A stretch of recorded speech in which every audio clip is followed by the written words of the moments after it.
आज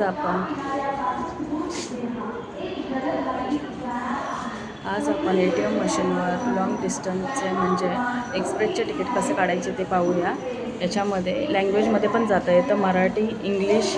आता इथे मराठी आहे, मी अन्य स्टेशनवर जाते आणि आता मला पुण्याचं पाहिजे। इथे पी टाका, पुणा PU बघा, पुन्हा येऊन जाईल। आता मी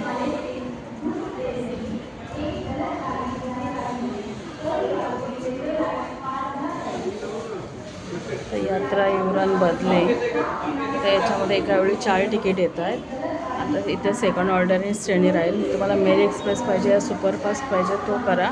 मी मेल एक्सप्रेस केले आणि पेमध्ये जा आणि इथे दुसरा येतं, तिसरा ऑप्शन स्कॅनर येणार आणि स्कॅनरने पेमेंट करा, जीपे या फोनपे करा, तिकीट तुम्हाला मिळून जाणार।